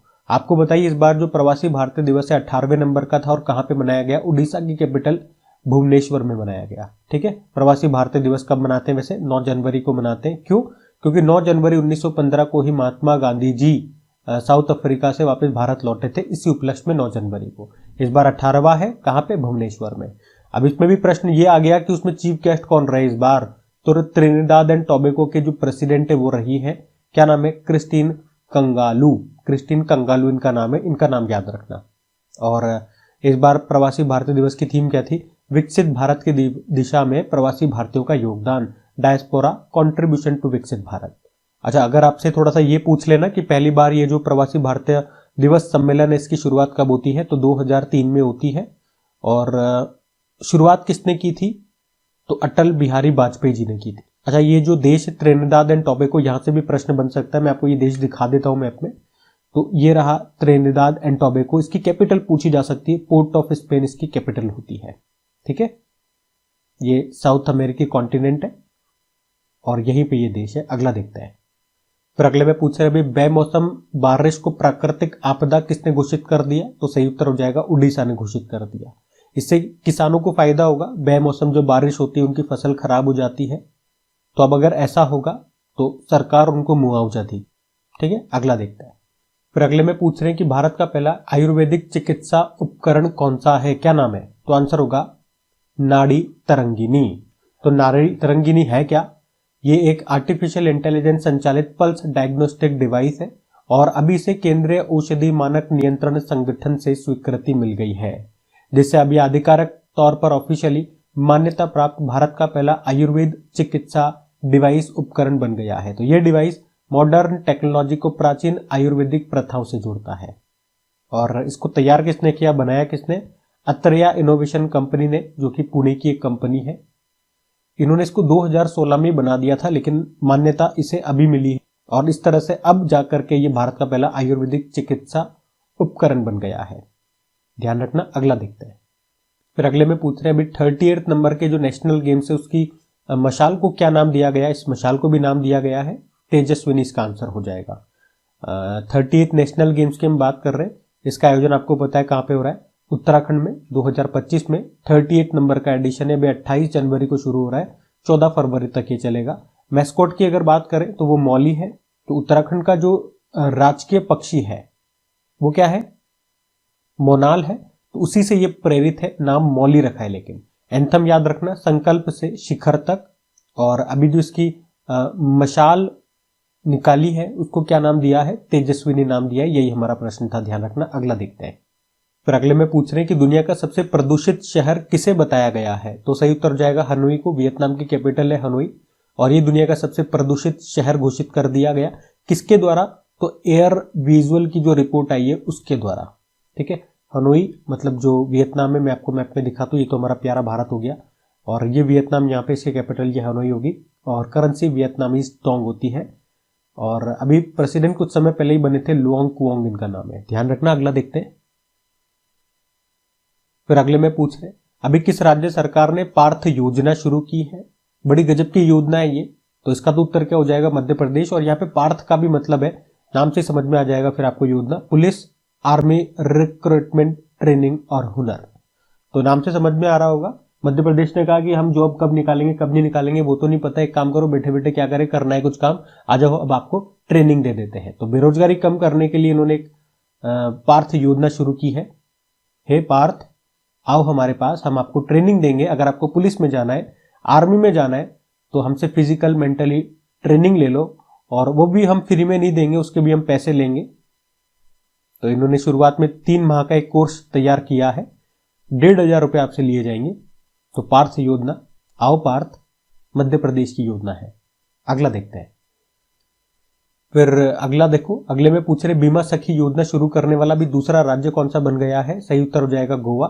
तो फिर पहला राज्य कौन सा था इसे लॉन्च करने वाला, वो हरियाणा था। बीमा सखी योजना में क्या होता है आपको पता ही है, इसे LIC के द्वारा शुरू किया गया। LIC की पहल बोल सकते हो। 18 से लेके 70 वर्ष की जो भी महिलाएं हैं वो इसमें पार्टिसिपेट कर सकती है, लेकिन वो 10वीं पास होना चाहिए, यही कंडीशन है। LIC एजेंट के रूप में वो काम करेगी। 3 साल उसे ये ट्रेनिंग देंगे और उन 3 सालों में उनको पैसे भी दिए जाएंगे। ठीक है, कितना रुपया मिलेगा, पहले साल 7,000 रुपए, फिर 6,000 रुपए, फिर 5,000 रुपए। और जब ये पहली बार हरियाणा में लॉन्च हुई थी तब इसको प्रधानमंत्री नरेंद्र मोदी जी ने ही लॉन्च किया था। अभी दिसंबर की ही बात है, दिसंबर 2024 में। कहां से, पानीपत हरियाणा से। अब दूसरा राज्य बन गया है गोवा। ध्यान रखना। अगला देखते हैं। फिर अगले में पूछ रहे हैं अभी जनवरी में ही नए राजस्व सचिव कौन बन गए हैं। और ये जरूर याद रखना है क्योंकि 1 महीने के अंदर ही ये चेंज हो गए, क्योंकि इससे पहले दिसंबर में अरुणेश चावला बने थे और अभी जनवरी में ही हम देख रहे हैं नए राजस्व सचिव बना दिए गए। रेवेन्यू सेक्रेटरी कौन, तुहिन कांत पांडे। ऑलरेडी ये हमारे वित्त मंत्री फाइनेंस सेक्रेटरी हैं और अब ये रेवेन्यू सेक्रेटरी भी बन गए हैं। तो ये आपको ध्यान रखना है। ठीक है, अगला देखते हैं। फिर हम पूछ रहे अभी किस राज्य ने गरुड़क्षी ऑनलाइन FIR प्रणाली को शुरू किया। तो इसका सही उत्तर हो जाएगा कर्नाटक ने। तो वनों पर अतिक्रमण, पेड़ों की अवैध कटाई और अवैध शिकार को रोकने के लिए अभी कर्नाटक के वन विभाग ने ये गरुड़क्षी ऑनलाइन FIR सिस्टम को लॉन्च किया है। इसे wild life trust of India के सहयोग से तैयार किया गया। याद रखना, गरुड़क्षी को कर्नाटक ने लॉन्च किया। अगला देखते हैं। फिर अगले में पूछ रहे अभी तीसरी बार घाना देश के राष्ट्रपति कौन बन गए। जॉन महामा, ये घाना के अभी तीसरी बार राष्ट्रपति चुन लिए गए हैं। घाना एक बार ले चलता हूं, उसके स्टैटिक देख लेते हैं। अफ्रीकी देश है, ये रहा घाना। कैपिटल इसकी अक्रा होती है, currency Ghanaian cedi. Land of god भी इसको कहा जाता था। अगला देखते हैं। फिर अगले में पूछ रहे फ्लेमिंगो फेस्टिवल ये किस राज्य में मनाया जाता है। तो याद रखना है आंध्र प्रदेश में मनाया जाता है फ्लेमिंगो फेस्टिवल और 5 साल के बाद इसे मनाया जा रहा है। आखिरी बार 2020 में मनाया गया था। तो प्रश्न इंपॉर्टेंट रह सकता है, एग्जाम में पूछा जा सकता है। तो राजहंस यानी कि फ्लेमिंगो पक्षी को देखने के लिए दूर दराज से लोग आते हैं। एक तरह से आप कह सकते हो पर्यटन को बढ़ावा देने के लिए ये फेस्टिवल मनाया जाता है। आंध्र प्रदेश में पुलिकट लेक आपको मिलेगी, ठीक है, जहां पे ये फ्लेमिंगो जो बर्ड होती है ये आती है, प्रजनन करती है, बच्चे बड़े होते हैं, सब कुछ होता है। पुलिकट लेक से याद रखना ये भारत की दूसरी सबसे बड़ी खारे पानी की लगून झील है। आफ्टर उड़ीसा में जो चिल्का लेक है ना, उसके बाद पुलिकट लेक है, ठीक है। अगला देखते हैं। फिर अगले में पूछ रहे हैं भी जनवरी में ही इंडस फूड 2025 का आयोजन कहां पे किया गया, तो याद रखेंगे आप ग्रेटर नोएडा में किया गया। क्या है ये इंडस फूड? ये भारत का एक प्रमुख इंटरनेशनल फूड ट्रेड फेयर है जिसका आयोजन हुआ कहां पे? ग्रेटर नोएडा। इतना सा आप ध्यान रख लो, इस बार 8वां संस्करण था। अगला देखते हैं। फिर अगला प्रश्न भी इंपॉर्टेंट है। ये तो आप सबको पता है कि विश्व हिंदी दिवस कब मनाया जाता है। अगर ये मैं प्रश्न डाल देता तो आप सब आंसर कर देते 10 जनवरी को, लेकिन मैंने थीम आपसे पूछ लिया। इस बार की थीम क्या है? तो थीम याद रखेंगे, a global voice of unity and cultural pride, एकता और सांस्कृतिक गौरव की वैश्विक आवाज। तो अगर आपसे ये पूछे कि विश्व हिंदी दिवस 10 जनवरी को ही क्यों मनाते हैं, तो ये भी आप आंसर कर दोगे। 10 जनवरी 1975 को नागपुर महाराष्ट्र में जो पहला विश्व हिंदी सम्मेलन हुआ था, उसी के उपलक्ष्य में 10 जनवरी को मनाते हैं। और जो पहला विश्व हिंदी सम्मेलन हुआ था उसका उद्घाटन तत्कालीन प्रधानमंत्री इंदिरा गांधी ने किया था। और ये मनाना किसने शुरू किया, ये प्रश्न आ जाएगा। तो 2006 में तत्कालीन जो प्रधानमंत्री थे डॉक्टर मनमोहन सिंह, उन्होंने ही घोषणा की थी कि हम 10 जनवरी को ये दिवस मनाएंगे। वैसे राष्ट्रीय हिंदी दिवस, नेशनल हिंदी डे 14 सितंबर को होता है, ये भी याद रखना। फिर अगले में पूछ रहे हैं भी लेबनान देश के नए राष्ट्रपति कौन बन गए हैं, तो सही उत्तर हो जाएगा जोसेफ ऑन बन गए हैं। लेबनान में आपको ले चलता हूं, तो ये रहा मैप में लेबनान, कैपिटल बैरूत होती है, करेंसी है लेबनीज पाउंड, और जोसेफ ऑन यहाँ के प्रेसिडेंट बन गए हैं, ये ध्यान रखो। अगला देखते हैं। और हाँ, कुछ स्टूडेंट्स कहते हैं, देखो अभी हम क्या पढ़ रहे हैं, लेबनान के बारे में आपको बताने की कोशिश कर रहा हूं। तो मैं जो मैप ढूंढता हूं वो लेबनान को देख करके देखता हूं कि लेबनान आपको समझ में आ जाए। साथ में मैं इंडिया को भी रखने की कोशिश करता हूं बहुत सारी जगह, ताकि आपको ये पता लग जाए इंडिया की किस डायरेक्शन में हम जो देश पढ़ रहे हैं वो किस डायरेक्शन में आपको मिलेगा। तो बहुत सारी जगह इंडिया के गलत मैप होते हैं, मुझे पता है, लेकिन मैं जब आपको बता रहा हूं तो इंडिया को नहीं देख रहा हूं। इंडिया में पता है कैसा उसका मैप है, कहां पर है। अभी मैं आपको दूसरे देश के बारे में बता रहा हूं, इंडिया में साथ में इसलिए रख रहा हूं कि उसके रेस्पेक्ट में आप जान सको थोड़ा सा मैप को कि वो किधर पड़ रहा है। तो कुछ स्टूडेंट्स मुझे बार बार मैसेज करते हैं कि इस तरह का मैप मत लिया करो। डियर, मैं जानबूझ के नहीं लेता हूं, पहले मैं कोशिश करता हूं कि सही मैप मिल जाए और साथ में जो मैं चाह रहा हूं वो मिल जाए। नहीं मिलता तो फिर मुझे यही लेना पड़ता है। पहली मेरी प्रायोरिटी वो देश रहता है जिसके बारे में हम पढ़ रहे हैं। अब सही मैप नहीं मिलेगा इसका मतलब ये तो है नहीं फिर मैं इंडिया को कंसिडर नहीं करूं, तो जो मैं चाह रहा हूं वो हो नहीं पाएगा। अभी हमारा मकसद क्या है? पढ़ना। अभी मैंने इस तरह का मैप ले लिया, मुझे मिला नहीं, तो आप ही सोच के बताइए, तो फिर मैं इसको हटा दूं? मुझे भी पता ये सही नहीं है, लेकिन अभी हमें सीखना है, अभी हमें जानना है, तो उस पर फोकस मत कीजिए, उस पर फोकस कीजिए जो मैं बताने की कोशिश कर रहा हूं। ये वही वाली बात हो जाती है। एक उदाहरण आपने सुना होगा ना कि एक गिलास आधा भरा हुआ है। मैं आपको बताने की कोशिश कर रहा हूं कि गिलास आधा भरा हुआ है, लेकिन बहुत से स्टूडेंट ये देख रहे हैं कि गिलास तो खाली है। तो आपका नजरिया क्या है, आप कहां देख रहे हो, ये डिपेंड करेगा। खैर, अभी हम आगे बढ़ते हैं। पहले भी मैं ये बात बता चुका हूं, पहली बार नहीं बोल रहा हूं, लेकिन फिर भी इस तरह के कमेंट आते हैं तो मुझे विचलित कर देते हैं। अगले में पूछ रहे हैं अभी कौन से संस्थान ने विश्व आर्थिक स्थिति और संभावना रिपोर्ट, इंग्लिश में बोलोगे तो world economic situation and prospect report को रिलीज किया है। सही उत्तर हो जाएगा यूनाइटेड नेशन। और इस रिपोर्ट में क्या बताया इन्होंने कि भारत की जो अर्थव्यवस्था है, इन्होंने कहा 2025 में 6.6% और 2026 में 6.7% की वृद्धि रह सकती है हमारी इकोनॉमी में। और पूरे ग्लोबल की जो इकोनॉमी है 2025 में 2.8% की उसमें वृद्धि रह सकती है। और ये जो अनुमान लगा रहे हैं ना, ये कैलेंडर ईयर का लगाते हैं, हम लगाते हैं वित्त वर्ष का, जो कि अप्रैल से मार्च चलता है, ठीक है। ये कैलेंडर ईयर के हिसाब से लगाते हैं जो जनवरी से दिसंबर चलता है। तो इसके अनुसार इसने ये रिपोर्ट जारी की। उसके अनुसार याद रखो सिंपल सा, भारत की अर्थव्यवस्था इकोनॉमी इन्होंने कहा 2025 में 6.6% और 2026 में 6.7%, और ग्लोबली इन्होंने बताया 2025 में कितनी 2.8% की वृद्धि देखने को मिल सकती है, ठीक है। बाकी यूनाइटेड नेशन की स्टैटिक भी देख लो एक बार। इसकी स्थापना कब हुई थी और कहां पे हुई थी? San Francisco, America. ये प्रश्न एग्जाम में पूछा गया है, इसलिए मैं आपको कराता हूं। अभी वर्तमान में मुख्यालय आपको न्यूयॉर्क में मिल जाएगा। मेंबर कंट्रीज 193 है। 193 नंबर का साउथ सूडान 2011 में बना था। वर्तमान में सेक्रेटरी जनरल एंटोनियो गुतेरेस हैं, पुर्तगाल से हैं। पहले कौन थे? त्रिगबेली, नॉर्वे। ये प्रश्न भी एग्जाम में आ चुका है। अगला देखते हैं। फिर अगले में पूछ रहे हैं अभी इंडियन पुलिस फाउंडेशन के नए अध्यक्ष कौन बनाए गए? तो सही उत्तर हो जाएगा ओपी सिंह बनाए गए। इतना सा याद रखना। अगला देखते हैं। फिर अगले में पूछ रहे हैं प्रधानमंत्री नरेंद्र मोदी जी ने देश की पहली ग्रीन हाइड्रोजन हब की आधारशिला कहां पे रखी है? तो सही उत्तर हो जाएगा आंध्र प्रदेश में। तो अभी मोदी जी ने अभी आंध्र प्रदेश के विशाखापट्टनम के पास पुदिमदका में राष्ट्रीय हरित हाइड्रोजन मिशन के तहत देश की पहली ग्रीन हाइड्रोजन हब परियोजना की आधारशिला, और ये पहली जो ग्रीन हाइड्रोजन हब है इसे कौन स्थापित कर रहा है? NTPC green energy limited. कुल निवेश होगा इसमें 185,000 करोड़ रुपए का या 1,85,000 का, और जब ये बन जाएगा तो इसमें प्रतिदिन 1500 टन ग्रीन हाइड्रोजन का उत्पादन होगा। तो ये ध्यान रखना कहां पे? आंध्र प्रदेश इसका आंसर होगा। अच्छा, एक ये प्रश्न और देख लो कि अभी किस देश में माउंट इबू ज्वालामुखी में विस्फोट हुआ? पूछा जा सकता है माउंट इबू ज्वालामुखी कहां पर है? तो सही उत्तर हो जाएगा इंडोनेशिया में है। इंडोनेशिया में कुछ समय पहले माउंट सेमेरू और लोवोटोबी लाकी ज्वालामुखी भी पढ़ा था हमने, यहीं पर है, यहीं पे विस्फोट हुआ था। तो इस प्रश्न में क्या पूछ रहे? अभी किस देश ने 2025 में विश्व हिंदी दिवस के मौके पर अपने यहां पर हिंदी में पहला सर्टिफिकेट कोर्स शुरू किया है? तो सही उत्तर हो जाएगा श्रीलंका ने ऐसा किया है। अभी जो हमने विश्व हिंदी दिवस मनाया, कब मनाया आप सभी जानते हो, 10 जनवरी को मनाया, और उसी मौके पर श्रीलंका ने अपने यहाँ पर हिंदी भाषा में पहला सर्टिफिकेट कोर्स शुरू किया है, यह आप ध्यान रखना।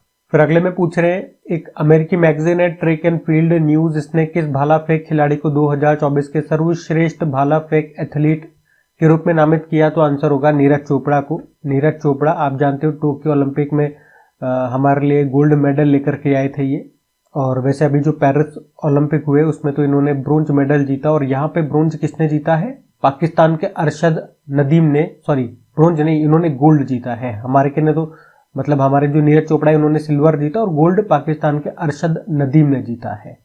तो उन्हें इस सूची में 6ठे स्थान पे रखा है और नीरज चोपड़ा को पहले स्थान पे रखा है, और जो ग्रेनेडा के एंडरसन पीटर से उनको दूसरे स्थान पे रखा है। तो ये भी ध्यान रखना। अभी लेटेस्ट 2022 में नीरज चोपड़ा को पद्मश्री मिला था। अगला देखते हैं। फिर अगले में पूछ रहे, तो ये ध्यान रख लो इस तरह की योजनाएं, जो सरकार की योजनाएं पूछी जाती है किसी किसी कारण से अगर चर्चा में रही, तो जैसे कि उजाला योजना ये भी चर्चा में है। पूछ रहे इसको लॉन्च कब किया गया था? तो याद रखना 5 जनवरी 2015 को, और इसी तरह से आप देखोगे अभी 5 जनवरी 2025 को इसको पूरे 10 साल हो चुके हैं। तो चर्चा में है ये। क्या होती है इसकी full form? Unnat Jyoti by affordable LEDs for all. LED से समझ में आ रहा होगा इस योजना में कम मूल्य पर एलईडी बल्ब बांटे गए थे ताकि बिजली की बचत हो सके। तो ये ध्यान रखना। अगला देखते हैं। फिर ये प्रश्न और देखो कि अभी उत्तर प्रदेश के मुख्यमंत्री जी ने महाकुंभ 2025 के लिए किस नाम से एफएम चैनल लॉन्च किया? आप सबको पता है कुंभ वाणी उसका नाम है, एफएम चैनल का नाम।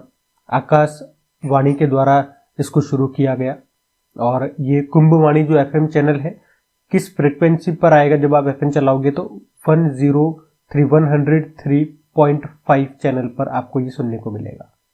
महाकुंभ इस बार इसका आयोजन कहां पर हो रहा है? प्रयागराज में हो रहा है, आपको पता है। इसीलिए तो उत्तर प्रदेश में प्रयागराज के महाकुंभ मेला क्षेत्र को नया जिला घोषित किया गया था। ठीक है, ध्यान रखना। ये अगला देखते हैं।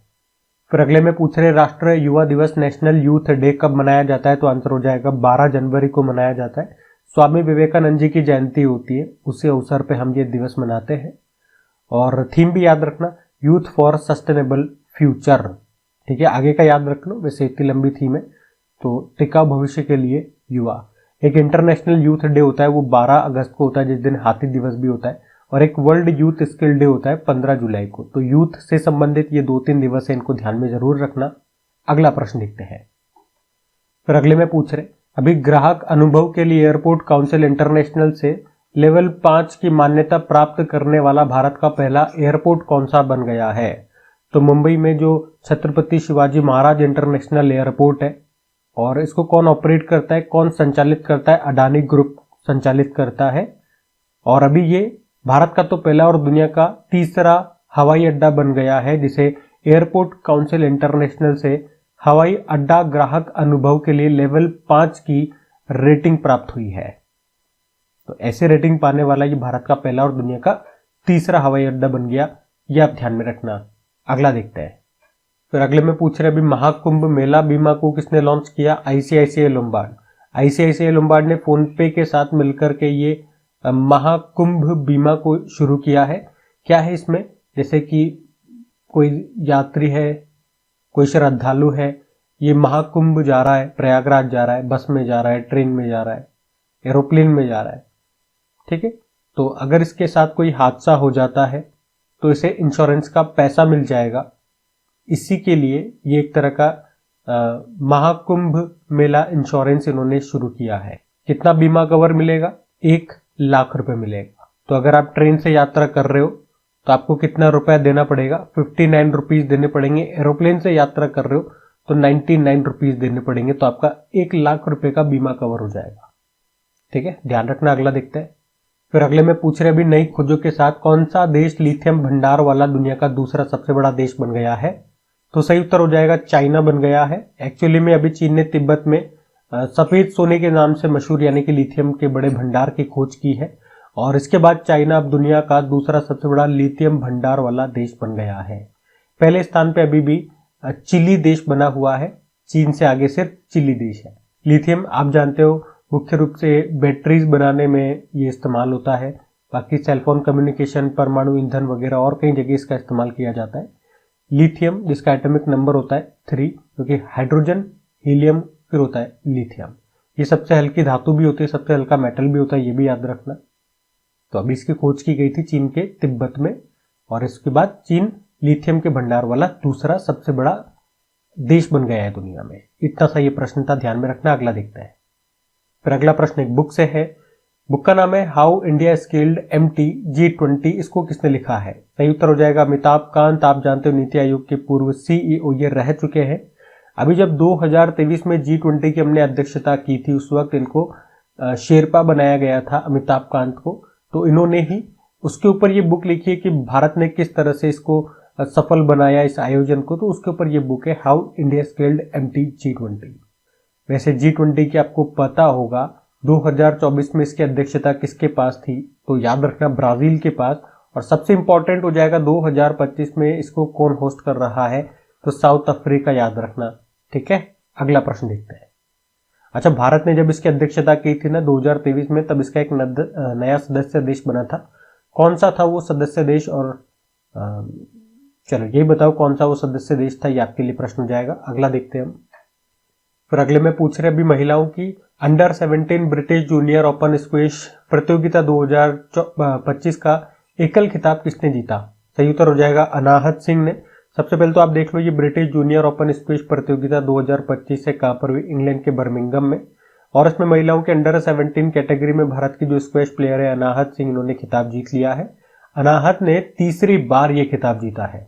तीसरी बार कैसे? इन्होंने सबसे पहले 2019 में इसमें अंडर 11 में, 2023 में अंडर 15 का खिताब जीता और अब 2025 में हम देख रहे हैं अंडर 17 कैटेगरी में इन्होंने खिताब जीत लिया है। ठीक है, तो इस तरह से इस प्रतियोगिता में इनका ये तीसरा खिताब है। यहाँ पे इन्होंने अभी किसको हराया? इजिप्ट की मल्लिका को हराया है। ये कुछ स्क्वैश प्लेयर्स हैं, इनको भी एक बार रीड कर लेना है। महत्वपूर्ण हमारे चेस स्क्वैश प्लेयर्स हैं ये। अगला प्रश्न देखते हैं। फिर अगले प्रश्न में पूछ रहे हैं अभी जोरान मिल्नोविक ये किस देश के राष्ट्रपति फिर से चुन लिए गए? तो सही उत्तर हो जाएगा क्रोएशिया। क्रोएशिया के याद रखना फिर से प्रेसिडेंट बन गए जोरान मिल्नोविक। एक बार मैं आपको क्रोएशिया भी लिख चलता हूं। तो ये रहा मैप में क्रोएशिया। कैपिटल जैग्रेब होती है, याद रखना, एग्जाम में आ चुका है इसका कैपिटल। करेंसी यूरो हो गई। आपको पता है सबसे नवीनतम देश यूरो को अपनाने वाला वो यही है। और क्रोएशिया 2013 में यूरोपियन यूनियन का सदस्य बना था। प्रेसिडेंट जोरान मिल्नोविक हो गए, प्रधानमंत्री एंड्रेज प्लेंकोविक है। ध्यान रखना ये। अगला देखते हैं प्रश्न। फिर अगले में पूछ रहे हैं अभी किस राज्य सरकार ने अभी 12 जनवरी 2025 को स्वामी विवेकानंद जी की जयंती पे ये युवा शक्ति मिशन को शुरू किया है? तो इसका सही उत्तर हो जाएगा मध्य प्रदेश।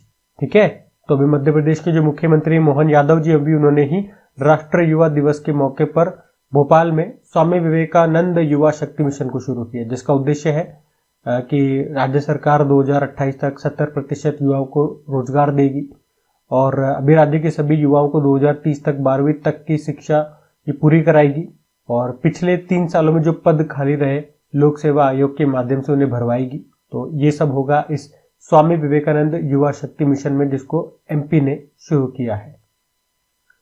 फिर अगले प्रश्न में पूछ रहे इंपॉर्टेंट प्रश्न है कि अभी कश्मीर में जेड मॉड सुरंग या सोनमर्ग सुरंग का उद्घाटन किया मोदी जी ने, इसकी लंबाई भी प्रश्न में पूछ रहे हैं, तो सही उत्तर जाएगा 6.5 किलोमीटर।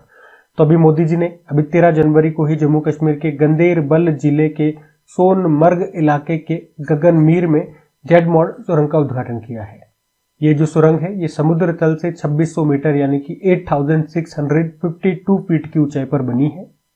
क्यों बना रहे हैं इसको? क्योंकि बर्फबारी की वजह से श्रीनगर से सोनमर्ग का जो हाईवे है वो 6 महीनों के लिए बंद रहता है। तो अब इस टनल के बनने से यहाँ के लोगों को ऑल वेदर कनेक्टिविटी मिल सकेगी। और लंबाई की बात करें, इसकी लंबाई 6.5 किलोमीटर लंबी 2 लेन ये सड़क है।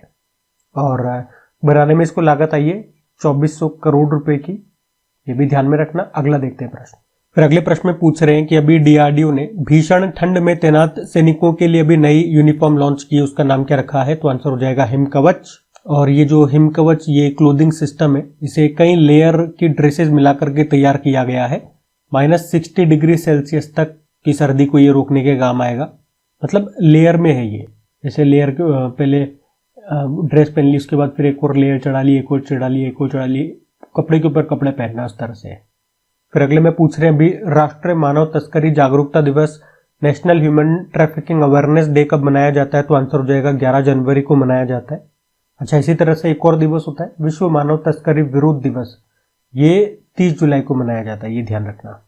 फिर अगले में पूछ रहे हैं कि 2026 में सांसदों के अध्यक्षों और पीठासीन अधिकारियों का जो 28वां सम्मेलन है ये कहां पर होगा? अंग्रेजी में बोलेगा तो conference of speakers and presiding officers of parliament.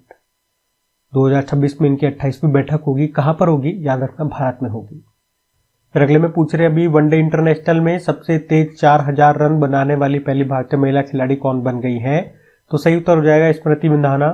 तो अभी स्मृति मंधाना, इन्होंने आयरलैंड के खिलाफ अभी 41 रन की पारी खेल करके वनडे इंटरनेशनल में सबसे तेज 4000 रन बनाने वाली वो पहली भारतीय महिला खिलाड़ी बन गई है।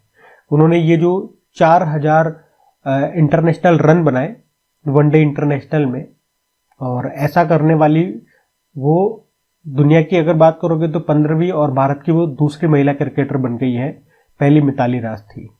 लेकिन हमने कहा सबसे तेज 4000 रन बनाने वाली वो पहली भारतीय महिला खिलाड़ी है। ये कारनामा उन्होंने वनडे में 100 से कम पारियों में हासिल किया है। केवल 95 पारियों में 4000 रन पूरे उन्होंने कर लिए हैं। इसीलिए हमने कहा कि वनडे इंटरनेशनल में सबसे तेज 4000 रन बनाने वाली वो पहली भारतीय महिला खिलाड़ी बन गई है। अभी इससे पहले हमने पढ़ा था कि 2024 में यानी कि एक कैलेंडर ईयर में सबसे ज्यादा शतक लगाने वाली दुनिया की पहली महिला क्रिकेटर भी वो बनी थी। ये पॉइंट भी ध्यान रखना। अगला देखते हैं। फिर अगले में पूछ रहे हैं अभी जारी टॉम के ट्रैफिक इंडेक्स के अनुसार भारत का सबसे भीड़ भाड़ वाला शहर किसे बताया गया? तो आंसर हो जाएगा कोलकाता को। पहले नंबर पे कोलकाता है, फिर बेंगलुरु को रखा है। पिछली बार बेंगलुरु टॉप पर था। दुनिया में टॉप पर कौन है? तो दुनिया में कोलंबिया का बैरंक्विलास जो शहर है वो इसमें टॉप पर है।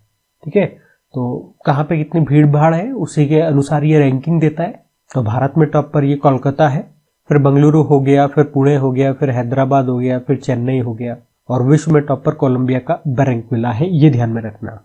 फिर अगले में पूछ रहे वैश्विक तापमान वृद्धि की 1.5 डिग्री सेल्सियस की सीमा को पार करने वाला पहला शहर ये कौन सा बन गया? तो आंसर होगा 2024। तो 2024 में पृथ्वी का जो औसत तापमान है वो 1850 से 1900 की तुलना में 1.6 डिग्री सेल्सियस ज्यादा था। तो बस इतना सा पॉइंट आप याद रखना। और ये थी हमारी करंट अफेयर्स की क्लास। हमने अभी तक 14 जनवरी तक के सारे इंपॉर्टेंट करंट अफेयर्स पढ़ लिए हैं। अगर सेशन पसंद आए तो प्लीज वीडियोस को लाइक जरूर करना, अपने दोस्तों के साथ में एक बार शेयर जरूर कर देना। आज के लिए इतना ही। राधे राधे।